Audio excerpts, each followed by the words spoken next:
Good evening વિદ્યાર્થી મિત્રો, સ્વાગત છે તમારું એકલવ્ય કોમર્સમાં. ધોરણ 11 આંકડાશાસ્ત્રમાં આપણે પ્રકરણ નંબર 6નો અભ્યાસ કરી રહ્યા છીએ, જેનું નામ છે ક્રમચય, સંચય અને દ્વિપદી વિતરણ.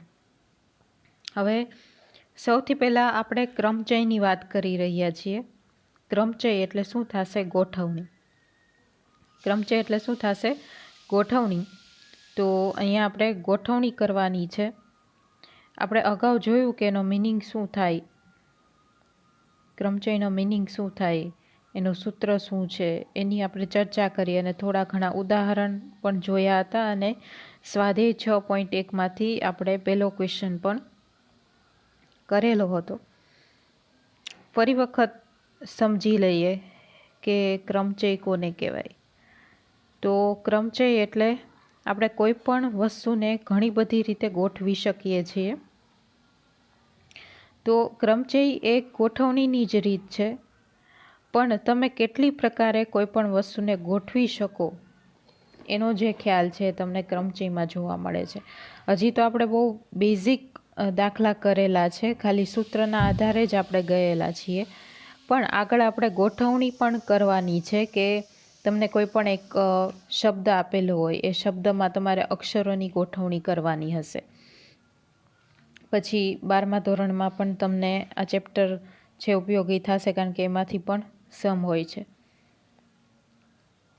તો ક્રમચયનો મતલબ થશે કે n જુદી જુદી વસ્તુઓમાંથી r વસ્તુઓને અલગ અલગ સ્થાનમાં અલગ અલગ સ્થાનમાં તમે કેટલી રીતે ગોઠવી શકો, એ કુલ ગોઠવણીને કહેવાય ક્રમચય.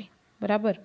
અને ક્રમચયને આપણે સંકેતમાં શેનાથી દર્શાવીએ છીએ? NPRથી.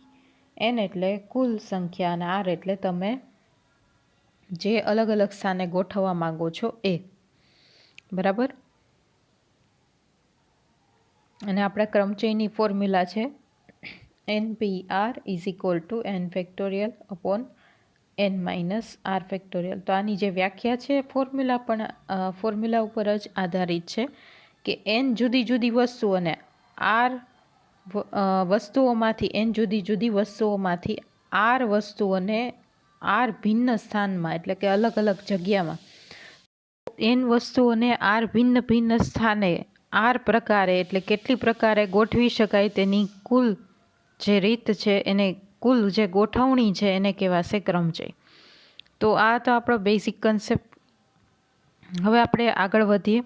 ફોર્મ્યુલા તો આપણને ખ્યાલ જ છે, n factorial upon n minus r factorial. અને આ કેટલાક પરિણામો પણ આપણે જોઈ લીધા છે. હવે આપણે ઉદાહરણ 2 તરફ આગળ વધીએ. તમને હોમવર્કમાં સમ આપેલા હતા, આશા રાખું કે કરી દીધા હશે. હવે આપણે આગળ વધીએ છીએ એક વધારાના સ્ટેપ તરફ. એટલે અત્યાર સુધી આપણે સિમ્પલ સમ જોયા હતા, હવે થોડાક એનાથી આગળ વધીએ. તો ઉદાહરણ 2. તો ઉદાહરણ 2ની અંદર તમને NPR = 720 આપેલા છે. NPR મતલબ અહીંયા r બરાબર 3 છે, એટલે NP3 તમને આપેલા છે 720. મતલબ અહીંયા આરની કિંમત આપી દીધેલી છે, NP3નો આન્સર આપી દીધેલો છે, અને તમારે nની કિંમત છે શોધવાની છે. મતલબ હવે આપણે રિવર્સ કેલ્ક્યુલેશન કરવાનું છે. તો ગભરાવાની જરૂર નથી. આપણી જે મેઇન ફોર્મ્યુલા છે એ પ્રમાણે જ ચાલવાનું છે. અને એમાં બી આપણે જે શોર્ટકટ મેથડ મેં તમને શીખવાડેલી છે એ જ પ્રમાણે આપણે જવાનું છે. મેં તમને કીધું હતું કે અહીંયા n જેટલા હોય એને જેટલો તમારો r હોય એટલા સ્ટેપ સુધી તમારે લઈ જવાના, એક એક કિંમત ઓછી કરતી જવાની. બરાબર. તો અહીંયા nની તો આપણી પાસે કોઈ કિંમત નથી, મતલબ n = શું થશે? n જ થશે. r = શું થશે? 3. મતલબ nની કિંમતને તમારે 3 સ્ટેપ સુધી લઈ જવાની છે, જે મેં તમને શોર્ટકટ મેથડ આની આગળના લેક્ચરમાં શીખવાડેલી હતી એ પ્રમાણે એક એક કિંમત છે આપણે nમાંથી માઇનસ કરતી જવાની. મતલબ અહીંયા કોઈ સંખ્યા હોય તો આપણે એમ જ કરતા ને. ફોર એક્ઝામ્પલ 10p3 હોય તો આપણે શું કરતા? 10 ને 3 સ્ટેપ સુધી ગુણવાના. 10 × 9 × 8. મતલબ આપણે 10માંથી 1 માઇનસ કર્યા એટલે 9 આવે, પાછા 9માંથી 1 માઇનસ કર્યા એટલે કેટલા આવે? 8. એ રીતે આપણે અહીંયા કેલ્ક્યુલેશન કરેલું છે. એવી જ રીતે અહીંયા NP3 છે તો NP3 મતલબ એનને તમારે 3 સ્ટેપ સુધી ગુણવાના. તો NP3 એટલે પહેલું સ્ટેપ n ઇન્ટુ એનથી એક સંખ્યા ઓછી એટલે એને શું કહેવાય n-1 અને હજી એનાથી એક સંખ્યા ઓછી એટલે n-1 તો છે જ, હજી એક સંખ્યા ઓછી એટલે શું થશે ડાયરેક્ટ -1 એટલે -2 માઇનસ માઇનસ પ્લસ થાય અને સાઇન થશે માઇનસની. તો આપણે 3 ક્રમશઃ સંખ્યા કઈ આવશે તો કે n ગુણ્યા n-1 ગુણ્યા n-2. ફરી વખત સમજી લો કે આ કઈ રીતે આવે છે. તો NP3 = 720 છે એટલે તમારે nને 3 સ્ટેપ સુધી ગુણવાના છે કારણ કે r = 3 છે એટલા માટે. એટલે એક એક કિંમત તમારે ઓછી કરતી જવાની. તો n સૌથી પહેલાં એને ગુણ્યા n-1 અને એને ગુણ્યા n-2. તો એનને આપણે 3 સ્ટેપ સુધી ગુણીએ એટલે થશે એને ગુણ્યા એનથી એક સંખ્યા ઓછી એટલે n-1 અને એનાથી હજુ એક સંખ્યા ઓછી n-1થી એટલે n- શું થશે 2. આ ત્રણેયનો ગુણાકાર કરવાનો = મતલબ NP3 = 720 છે ને. તો NP3ની જગ્યાએ આપણે શું લખી શકીએ n-1 = 720. બરાબર. તો હવે આપણે શું કરવાનું છે કે અહીંયા આપણી પાસે 3 સ્ટેપ છે n-1 n-2. તો આપણે 720ના એવા 3 ભાગ પાડવાના છે કે જેનો ગુણાકાર 720 થાય અને જે 3 સંખ્યા આવે એ પણ ક્રમિક હોય. ફરી વખત સમજી લો, આપણે 720ના એવા 3 ભાગ પાડવાના છે, એવી 3 સંખ્યાઓ શોધવાની છે કે જે ક્રમશઃ આવતી હોય. ક્રમશઃ એટલે 1 2 3 અથવા તો 4 5 6 અને એ જે ક્રમશઃ સંખ્યા છે એનો ગુણાકાર, એ ત્રણેય સંખ્યાનો ગુણાકાર કેટલો થવો જોઈએ 720. તો એના માટે આપણે શું કરવું પડે, લસાગુસાની મેથડ છે 720. હવે આનો ભાગાકાર કરો 2 તો 720 એટલે અહીંયા 3 દુ 6 અને 1 વધે એટલે 360 ગુણ્યા 2 કરો એટલે કેટલા થાય 720. અગેન અહીંયા 2થી થશે એટલે 180 ગુણ્યા 2 એટલે 360. પછી પાછું અહીંયા 2 આવે અને 90 આવે તો 90 ગુણ્યા 2 એટલે 180. હવે પાછું અહીંયાથી શરૂઆત કરું છું. હવે અહીંયા 90 હતા બરાબર, તો 45 ગુણ્યા 2 કરીએ એટલે 90 આવે. પછી 9 પંચા 45 થાય એટલે અહીંયા આવશે 5, અહીંયા આવશે 9 અને 9 ગુણ્યા 1 એટલે 9. બરાબર. આ રીતે આપણે પ્રાઇમરીમાં બહુ બધા શોધેલા છે આ રીતના કિંમતો, એટલે આ તમને ઇઝીલી આવડી જાય. જેટલું બને એટલું ઓછું કરતું જવાનું. સૌથી પહેલાં 2થી જ ભાગાકાર કરવાનો, ડાયરેક્ટ 6થી કે 4થી નહીં કરવાનો, નહીં તો તમને ક્રમશઃ સંખ્યા મળવામાં મુશ્કેલી થશે. ફરી વખત આ સમજી લો, ફરી વખત સમજાવી દો. 720 છે તો 720 એને ભાગ્યા 2 કરો. 2થી ભાગાકાર ન થાય તો 3થી પણ કરી શકો, પણ પોસિબલ હોય તો 2થી જ આપણે શરૂઆત કરવાની. તો 360 દુ 720, પછી 180 દુ 360 અને 90 દુ 180, પછી 90 છે એટલે અહીંયા 45 દુ 90 થશે. અહીંયા હું 45 લખી દઉં અને પછી થશે 9 પંચા 45 અને 9 ગુણ્યા 1 એટલે 9. બરાબર. તો જો આપણને એક તો અહીંયા 9 મળે છે, પછી છે 5 2 2 2 2. બરાબર. તો હવે જો અહીંયા 9 છે, 5 ગુણ્યા 2 એટલે કેટલા થાય 10. તો 9 ને 10 ક્રમિક સંખ્યા થઈ. હવે ત્રીજી સંખ્યા કઈ બને છે તો કે 2 ગુણ્યા 2 ગુણ્યા 2 એટલે કઈ થાય 8. હવે ચેક કરી જોવાનું, 8 9 અને 10 આપણને એ રીતે 3 ક્રમિક સંખ્યા મળે છે. તમારે મેળ બેસાડવો પડશે. પહેલાં જો અહીંયા તમે 2 ગુણ્યા 2 કરો તો 4 થાય, પાછા 2 ગુણ્યા 2 કરો તો પાછા 4 જ થાય, એટલે એ ન ચાલે. એટલે એક તો આ 9 ઓલરેડી છે, 5 દુ 10 અને 2 ગુણ્યા 2 ગુણ્યા 2 8. એટલે આપણને 3 ક્રમિક સંખ્યાઓ કઈ મળી 8 9 અને 10. તો આપણે હવે ચેક કરવાનું કે 8 ગુણ્યા 9 ગુણ્યા 10 કરો છો તો એનો ત્રણેયનો ગુણાકાર છે 720 થાય છે. તો હા, 9 અઠ્ઠા 72 ને 72 ગુણ્યા 10 એટલે 720. 720 થાય છે, મતલબ તમારી જે 3 ક્રમિક સંખ્યાઓ છે એ સાચી છે. હવે તમારી પાસે 3 ક્રમિક સંખ્યાઓ છે n કૌંસમાં n-1 n-2 અને 3 ક્રમિક તમારી પાસે સંખ્યા છે. હવે જો એમાં તમારી પાસે 3 સંખ્યા છે, 10 છે, 9 છે અને 8 છે. બરાબર. આના બરાબર તમે આ લખી શકો, કારણ કે જો આપણે આ સ્ટેપ લીધું હતું ને, એના પછી 720ની જગ્યાએ આપણે શું લખી શકીએ? 10 ગુણ્યા 9 ગુણ્યા 8 લખી શકીએ કે નહીં? 10 ગુણ્યા 9 ગુણ્યા 8, કારણ કે એનો ગુણાકાર એ કેટલો થાય છે? 720. હવે જો તમારે કઈ રીતે સેટ કરવાનું છે, એનની કિંમત કઈ રીતે મળશે? તો સૌથી જે મોટી સંખ્યા હોય ને એ આપણા એનની કિંમત થશે. તો 10, 9 અને 8માંથી સૌથી મોટી સંખ્યા કઈ છે? તો કે 10. તો n બરાબર કેટલા થશે? 10. શું કામ એ પણ સમજી લો, કારણ કે જો n-1 એટલે 10માંથી 1 માઇનસ કરો એટલે 9 આવી ગયા, બરાબર. અને n-2 એટલે 10માંથી 2 માઇનસ કરો એટલે 8 આવી ગયા, બરાબર. આ રીતે આપણે કેલ્ક્યુલેશન કરવાનું છે. ફરી વખત સમજી લો, ફરી વખત સમજાવી દઉં. આપણે સૌથી પહેલાં તો આપણા 3 સ્ટેપ છે એનો ગુણાકાર છે, અને 720 એટલે 10 ગુણ્યા 9 ગુણ્યા 8. હવે એમાં ખબર કેમ પડે કે n બરાબર 10 છે, 9 છે કે 8 છે? તો સૌથી મોટી સંખ્યા હોય 3 ક્રમિક સંખ્યાઓમાંથી એ આપણી n થશે. તો અહીંયા સૌથી મોટી સંખ્યા છે 10, એટલા માટે n બરાબર થશે 10. અને n બરાબર 10 લ્યો તો જે સાચી કિંમત કહેવાય, કારણ કે જો તમે n બરાબર 10 ન લ્યો તો પછી i સામે મેચ ન થાય ને, કારણ કે n-1 એટલે 10 - 1 એટલે 9, પાછું મેચ થવું જોઈએ. n-2 એટલે 10 - 2 એટલે 8, બરાબર. આ રીતે nનું સિલેક્શન કરવાનું છે, એટલે આપણા n બરાબર થશે 10. આ રીતે આપણે સમ કેલ્ક્યુલેટ કરવાનો છે. તો આ હતું ઉદાહરણ 2, જેમાં આપણે nની કિંમત ફાઇન્ડ આઉટ કરવાની હતી. ત્યારબાદ છે ઉદાહરણ 3. ઉદાહરણ 3ની અંદર NPR બરાબર 42 છે, તો ત્યાં R ની કિંમત શોધવાની છે. એટલે હવે અહીંયા nની કિંમત આપી દીધેલી છે અને R ની કિંમત શોધવાની છે. તો જ્યારે nની કિંમત આપી દીધેલી હોય અને R ની કિંમત આપણે શોધવાની હોય તો એ કેલ્ક્યુલેશન છે આપણા માટે થોડું ઇઝી થઈ જાય, કારણ કે એમાં તમારે અવયવ પાડવાની જરૂર રહેતી નથી. તો n બરાબર અહીંયા 7 છે. 7PR = 42.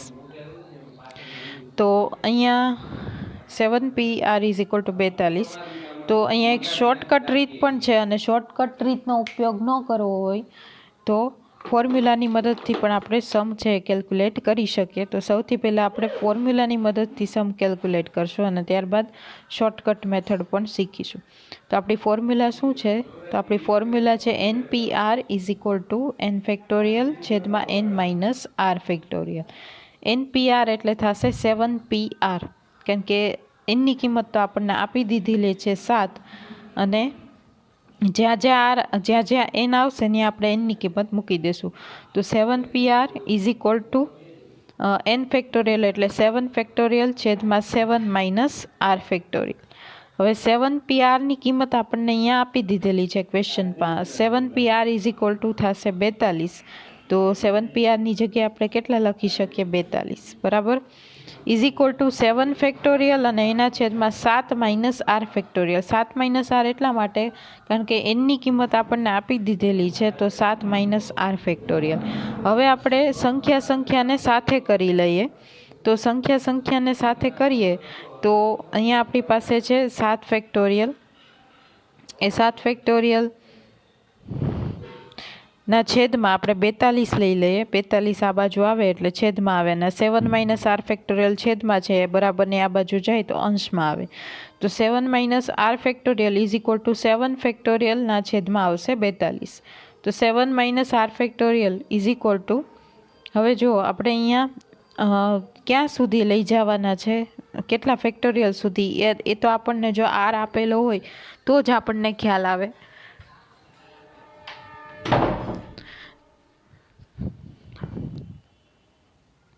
પણ અહીંયા આર નથી આપેલો એટલે હવે આપણે ક્યાં સુધી લઈ જવાને આપણે ડિસાઈડ કરવાનું. તો જો તમારી પાસે છેદમાં કેટલા છે? 42. છેદમાં આપણી પાસે 42 છે એટલે 7 ગુણ્યા 6 કરો એટલે કેટલો જવાબ આવે? 42. એ 7 ગુણ્યા 6 પછી કયો આન્સર આવે? મતલબ પછી કઈ કિંમત આવે? 5 ફેક્ટોરિયલ આવે. તો આપણે જે નીચે કિંમત આપેલી છે એનો ગુણાકાર જ્યાં સુધી ના આવે ત્યાં સુધી સંખ્યાનો ગુણાકાર કરી લેવાનો અને પછી ફેક્ટોરિયલની સાઇનવાળી કિંમત છે મૂકવાની. પછી આપણે કરા જ નથી જવાનું એન્ડ સુધી. બરાબર? તો 7 ગુણ્યા 6 42 થાય એટલે અંશમાં અને છેદમાં 42 થઈ ગયા. તો આપણે 5 ફેક્ટોરિયલ સુધી છે લેવાનું છે કારણ કે છેદમાં 42 છે તો 7 ગુણ્યા 6 કરો એટલે 42 થાય. તો 42 ગુણ્યા 5 ફેક્ટોરિયલ. હવે 7 ગુણ્યા 6 42 ને છેદમાં 42 એટલે 42 શું થઈ જશે? કેન્સલ. તો 7 minus r factorial is equal to થશે 5 ફેક્ટોરિયલ. હવે જો અહીંયા પણ ફેક્ટોરિયલની સાઇન છે, અહીંયા પણ ફેક્ટોરિયલની સાઇન છે, બંને સામસામા શું થઈ જશે? કેન્સલ. અને અહીંયા આપણે ફેક્ટોરિયલ એટલા માટે જ લીધા કારણ કે અહીંયા ફેક્ટોરિયલની સાઇન છે. જો તમે અહીંયા એ રીતે લ્યો કે 7 ગુણ્યા 6 ગુણ્યા 5 ગુણ્યા 4 ગુણ્યા 3 ગુણ્યા 2 ગુણ્યા 1 એ રીતે તમે કરો તો લાસ્ટમાં તમને આન્સર ન મળે કારણ કે એક સાઈડ ફેક્ટોરિયલ છે તો તમારે બીજી સાઈડ પણ ફેક્ટોરિયલ જ લેવા પડે. તો જ તમે આરની કિંમત છે ઇઝીલી ફાઇન્ડ આઉટ કરી શકો. તો હવે સામસામા બંનેમાં ફેક્ટોરિયલ આવી ગયા છે એટલે ફેક્ટોરિયલ કેન્સલ થઈ જશે. એટલે આપણી પાસે કિંમત વધશે 7 minus r is equal to 5. બરાબર? ફેક્ટોરિયલ છે એટલે સામસામા કેન્સલ જ કરી નાખવાના. પછી એનો ભાગાકાર ગુણાકાર કંઈ કરવાની જરૂર નથી. તો 7 minus r is equal to થશે 5. તો આર આ બાજુ માઇનસ છે તો 7 minus 5 is equal to r એટલે આર ઇઝ ઇક્વલ ટુ થશે 2. અને આ જે આન્સર આવ્યો એને તમે ક્રોસ વેરીફાઈ પણ કરી શકો કે તમારો answer r is equal to 2 આવ્યો છે સાચો છે કે નહીં. હવે જો એને ક્રોસ વેરીફાઈ કઈ રીતે કરાય એ પણ તમને શીખવાડી દો. જો તમારી પાસે અહીંયા 7p R is equal two 42 છે ને અને આરની કિંમત કેટલી આવી? 2. તો 7p2 ઇઝ ઇક્વલ ટુ 42 આવે છે તો તમારો આરનો જે આન્સર છે એ સાચો ગણાય, નહીંતર નહીં. તો કરો જોઈ 7 ગુણ્યા 6 42 આવી ગયા મતલબ તમારો આરની કિંમત 2 છે એ સાચી છે. અને આ તો આપણે ફોર્મ્યુલાની મેથડથી કરી. જો તમને વૈકલ્પિક રીત અહીંયા આપેલી છે શોર્ટકટ મેથડ એ તમને આવડી જાય તો પણ ચાલે. જુઓ અહીંયા 7pr ઇઝ ઇક્વલ ટુ 42 એ આપણને આપેલા જ છે. હવે 7pr તો 42 આપણે કેમ હમણાં આગળ અવયવ પાડ્યા હતા એ રીતે અહીંયા 42 કરો જોઈ તમે તો 6 સત્તા 42 થાય. બરાબર? પછી હજી અહીંયા આગળ કરો તો 3 ગુણ્યા 2 પછી 3 ગુણ્યા 3 1 થાય. એટલે આમાં તમારી પાસે છે ને તમને થોડોક આઈડિયા હોવો જોઈએ કે અહીંયા કઈ બે સંખ્યાનો ગુણાકાર કરશો તો 42 આવશે.